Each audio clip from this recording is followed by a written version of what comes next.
End gold buyers, మీ కష్టాల్లో నమ్మకమైన మీ ఆత్మీయ నేస్తం.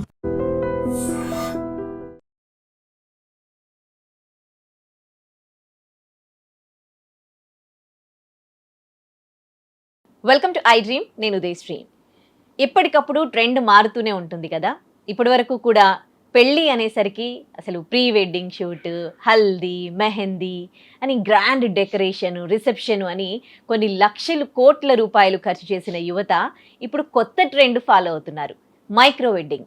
అలా డబ్బులు వేస్ట్ చేయకుండా తక్కువలో దగ్గరి వాళ్ళను పిలుచుకొని ఏవైతే డబ్బులు వాళ్ళు పెళ్ళికి ఖర్చు చేస్తారో ఆ డబ్బులతో ఒక ప్రాపర్టీ కొంటున్నారు, అక్కడే పెళ్ళిళ్ళు చేసుకుంటున్నారు. ఇదే మైక్రో వెడ్డింగ్. ఇది చాలా శుభ పరిణామం కదా. మరి ఈ మైక్రో వెడ్డింగ్ వల్ల ఎటువంటి చేంజెస్ రానున్నాయి? సో దీని గురించి మనం మాట్లాడుకుందాం. మనతో మాట్లాడడానికి motivational speaker, family counsellor and public speaker Rajani Rama గారు ఉన్నారు. నమస్తే అమ్మ. నమస్తే ఉదయ. నిజంగా చాలా హ్యాపీ అనిపిస్తుంది ఈ మైక్రో వెడ్డింగ్ గురించి వింటే. ఎన్ని లక్షల కోట్ల రూపాయలు కదా, డెకరేషన్ పేరిట, లేకపోతే డీజే, ఇవన్నీ హల్దీ మెహందీ పేరిట ఎంత వేస్ట్ చేస్తూ ఉన్నాం కొన్ని సంవత్సరాల నుంచి. ఇప్పుడు అదంతా కాదని ఆ ట్రెండ్ని పక్కకు పెట్టి మైక్రో వెడ్డింగ్ తీసుకొస్తూ ఉన్నారు. సో దీనిపైన మీ అభిప్రాయం ఏంటి? అబ్బాయిల్లో చాలా మార్పు వస్తోంది ఇప్పుడు. ఏంటనంటే ఈ మధ్య కొంతకాలం నుంచి అమ్మాయిలు కూడా అబ్బాయిల్ని మోసం చేయడము, పెళ్ళైన తర్వాత లేకపోతే పెళ్ళికి ముందు బ్రేకప్ చెప్పి ఇంకొకళ్ళతో మళ్ళీ ఎఫ్ఐఆర్ పెట్టుకోవడము, పెళ్ళైన తర్వాత భర్తలను చంపించడము లాంటి కేసులు ఈ మధ్య అనేకం జరిగిన మీదట అబ్బాయిల్లో చాలా చేంజెస్ వచ్చాయి, అభిప్రాయాల్లో కూడా చేంజెస్ వచ్చాయి. ఇప్పుడు అబ్బాయిలు దాదాపుగా నాకు ఎదురవుతున్న అంటే చూస్తూ ఉంటాను, వాళ్ళందరూ కూడా ఫ్యామిలీ పక్షంగానే మాట్లాడుతున్నారు. ముఖ్యంగా తల్లితోనే ఉండటము, తల్లితో ఎక్కువ ఇంటరాక్ట్ అవ్వటము, అటాచ్మెంట్ తల్లితో ఎక్కువ ఉండటము, ఒక హోమ్లీ మెంటాలిటీగా ఉంటున్నారు చాలామంది నాకు చూస్తున్నాను నేను. వీళ్ళ ఆలోచనలు చాలా శాస్త్రీయంగా, చాలా న్యాచురల్గా చేస్తున్నారు ఆలోచనలు. దాని పరిణామమే ఈ మైక్రో వెడ్డింగ్. ఓకే, ఏమంటున్నారంటే ఇప్పుడు తల్లిదండ్రులు కష్టపడి సంపాదిస్తున్నారు ఆస్తులు. ఒకవేళ తాతలు సంపాదించింది ఉంటే వాళ్ళు డెవలప్ చేస్తూ కుస్తీ పడుతున్నారు ఒక రకంగా ఆస్తుల్ని డెవలప్ చేయడం, దాన్ని నిలబెట్టడం. కొంతలో కొంత వీళ్ళ చదువులకి, కొంతమంది ఫారెన్ పంపించడానికి ఇలా ఖర్చులు అయిపోతున్నాయి. పాపం ఎంతో అంతో ఆస్తి ఉంటే దాన్ని ఎలాగోలా మిగల్చాలి అనే తాపత్రయం పేరెంట్స్లో కనిపిస్తున్నప్పుడు పిల్లలు అబ్జర్వ్ చేస్తున్నారు. కొంతమంది పిల్లలు బాధ్యతారహితంగా ఆస్తుల్ని నాశనం చేసి తర్వాత మా వాటా మాకు ఇవ్వండి ఇలాంటి ప్రబుద్ధులు కూడా ఉన్నారు. వాళ్ళని పక్కన పెడితే ఇలా పిల్లలు అర్థం చేసుకుంటున్నారు. కొంతమంది అబ్బాయిలు చేసుకుని ఇలాంటి అమ్మాయిల్ని బయట చూసి కేసులు ఒక సాంప్రదాయమైన అమ్మాయిని పెళ్లి చేసుకోవాలని అనుకుంటున్నారు. తర్వాత ఈ పెళ్ళైన తర్వాత జరిగే ఈ అరాచకాలన్నీ కూడా వాళ్ళని భయభ్రాంతులు చేయొచ్చు, ఆలోచనలో మార్పులు తీసుకురావచ్చు, ఏమన్నా అనుకోవచ్చు మనం. కాబట్టి వాళ్ళు కూడా ఏమనుకుంటున్నారా, ఇంతోటి దానికి ఎందుకు అంటారే అలా అనమాట. అందుకని దానికోసం మనం ఎందుకు ఖర్చు పెట్టాలి అని కోఆపరేట్ చేస్తున్న పిల్లలు ఉన్నారండి. వాళ్ళు ఏం చేస్తున్నారు, మనం పాతకాలంలో పెళ్ళిళ్ళు ఇంటి ముందు పందిరేసి చేసేవారు ఒక 40 సంవత్సరాల క్రితం వరకు కూడా. తర్వాత ఇంటి ముందు ప్లేస్ లేదులేండి. ఉదయ విలేజెస్ సైడ్ వెళ్ళి చూస్తే మీరు ఇప్పటికి కూడా ఇంటి ముందు పందిరి వేసి ఉంటుంది చూడండి ఊళ్ళల్లో.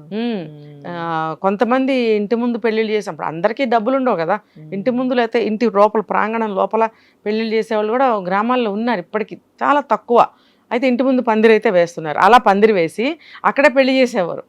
ఇప్పుడు స్థలం ఉన్నా లేకపోయినా కూడా ఇప్పుడు ఏం చెప్పుకుంటున్నాం, ప్రాపర్టీస్ ఏమైనా కొనుక్కుంటున్నారు, స్థలం కొన్నారు, లేకపోతే ఒక పొలం కొన్నారు, ఇట్లా ఏదన్నా అనుకో, ఆ ప్రాపర్టీస్ని మనము అప్పు చేసో లేకపోతే ఇంకో రకంగానో అమ్మేసో పెళ్ళిళ్ళు చేసుకోవాల్సిన అవసరం ఏముంది. మనం ఆ స్థలంలోనే మంచిగా పందిరేసి పెళ్లి చేసుకుందాం అనే సజెషన్స్ ఇస్తున్నారట. బాగుంది కదా. ఇంటి ముందు పోకుండా ఇంటి ముందు స్థలం లేకపోవచ్చు, కొంతైనా ఉండకుండా ఉండదు. ఉదయ నేను ఒక 10 సంవత్సరాల క్రితం ఒకళ్ళ పెళ్ళికి వెళ్ళటం జరిగింది. అది గుంటూరు సైడ్. వెళ్తే అక్కడ వాళ్ళు ఇంటి ముందు రోడ్డు ఉంటుంది కదా, అక్కడే పందిరేసి పెళ్లి చేశారు, అక్కడే రిసెప్షన్ చేశారు, అక్కడే చేశారు. 10 ఏళ్లే మొత్తం అంతా కలిపి. మరి ఇంకా ఉన్నారు కదా, ఇప్పుడు వెతికితే ఇప్పుడు కూడా ఉంటారు అక్కడక్కడ. మరి అందరికీ స్థలాలు లేకుండా పోవు. ఇంటి ముందు ఆ గల్లీల్లో వాళ్ళ ఇంటి ముందు ఉన్న ప్లేస్ని యూటిలైజ్ చేసుకోవాలి. కాకపోతే కొన్ని రూల్స్ ఉంటాయి, పోలీస్ రూల్స్, ఇక్కడ బ్లాక్ చేయకూడదు అది ఇదని. అంటే రోడ్డుని అట్లా. కానీ ఇంకా అలాంటివి వస్తే ఏం చేయలేక బ్యాంకెట్ హాల్స్ తీసుకుంటున్నారు. అయితే ఇప్పుడు కొత్తగా ఏంటంటే మనం ఏదైనా స్థలం కొనుక్కున్నాము, ఈ అవకాశం ఎవరికన్నా ఉంది అని అంటే అక్కడ పెళ్లి చేసుకోవచ్చు మనం ఆనందంగా. ఇంకొకటి ఏంటంటే పందిరేయటానికి, తర్వాత భోజనాలు క్యాటరింగ్కి ఇవ్వడానికి, తర్వాత మ్యూజిక్కి కొంతమంది బ్యాండ్ పెట్టించుకుంటారు, రకరకాల డీజేలు ఎన్నో ఉంటాయి. కొంతమంది యాంకర్స్ని పెట్టుకుంటారు, కొంతమంది ఈవెంట్స్ పెట్టుకుంటారు. అందులో ఇవన్నీ అవసరమా? మన సాంప్రదాయంలో ఉన్నాయా? డబ్బులు ఉండి మనం ఒకళ్ళకి మించి ఒకళ్ళని బాగా చేద్దాం అనుకుని వెళ్తున్న పోకడలు. అయితే ఇలా మనకి ఏదైనా ఒక స్థలం కొనుక్కున్నాం అనుకో, లేదా ఒక కొత్త ఇల్లు కొనుక్కున్నాం అనుకో, చక్కగా మనం అక్కడ పందిరేసి పెళ్లి చేసుకోవచ్చు. మనకు చుట్టాలని, మీ వైపు వాళ్ళు మా వైపు వాళ్ళు ఒక 100, 150, 90 మందో ఎంతమంది ఉంటే అంతమందిని పిలుచుకొని చక్కగా ఇంటి ముందు పెళ్లి చేసుకున్నామంటే ఎంతో సుఖంగా ప్రశాంతంగా ఉంటుంది. మరి వంటలో అంటే నేను చెప్తా, వంట వాళ్ళని పెట్టించి చేసుకోవచ్చు. లేదు అని అంటే ఒక 40 సంవత్సరాల క్రితం అని చెప్తున్నా, మా చిన్నతనంలో ఏదైనా పెళ్ళిళ్ళకి వెళ్తే చుట్టాలు వచ్చేవారు కదా. ఎందుకు వచ్చేవారు? 10 రోజుల ముందు, వారం రోజుల ముందు ఇవన్నీ చేసుకునే పనులు, ఇంటికి కలర్స్ వేయించేవారు, ఇల్లు సర్దుకునేవారు, ఇవన్నిట్లో చుట్టాలు సాయం చేసేవారు. అసలు అందం, ఆ బ్యూటీయే వేరు కదండి. అసలు బంధుత్వాలు, బంధాలు అప్పుడు బాగున్నాయి. మళ్ళీ వాళ్ళ ఇంట్లో ఏదైనా అయితే వీళ్ళు వెళ్ళి అలాగే చేస్తారు. మరి తర్వాత వంటలు తెలుసా ఎలా చేస్తారో? కట్టెలపై వెలిగించి చుట్టాలందరూ కట్టింగ్లు చేసి ఇస్తే కూరగాయలు అవన్నీ 2-3 వంటలు చేసేవారు. వీలైతే ఆ మగవాళ్ళు కూడా సాయం చేసేవారు, ఆడవాళ్లే వంటలు చేసేవారు. మరి మగవాళ్ళు సాయం చేసేవారు, పిల్లల మధ్యలో వీళ్ళకి కావాల్సినవి అందిస్తూ ఉండేవారు. పెళ్ళి అంటే సందడి అంటే అది.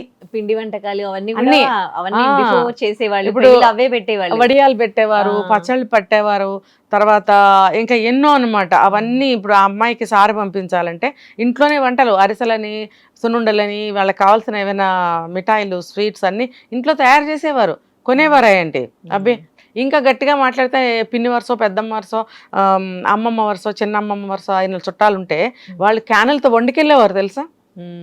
నేను నీకేమి ఇవ్వగలను అని ఆలోచిస్తే 2 రకాల స్వీట్స్ తయారు చేసి క్యానెల్తో పట్టుకెళ్తే ఇంక ఏ గిఫ్ట్ ఇవ్వాలి? నువ్వు అవసరం లేదు, ఇదే గిఫ్ట్. దానికి ఖర్చు, శ్రమ ఉంటుందా? మోసుకొచ్చారు ఆ ఊరు నుంచి, అదే వాళ్ళు ఇచ్చే గిఫ్ట్ అనమాట. ఇంకా పులిహోరలు అవన్నీ తయారు చేసేవారు, చేపలు యూజ్ చేసేవారు, చేపలు తడిపి ముతికినట్టు అనమాట, వాష్ చేసి దాని మీద తడిపిన బట్ట వేసి పులిహోరలు దాని మీద కలిపేవారు. మరి అంతా వీళ్ళే చేసేవారు.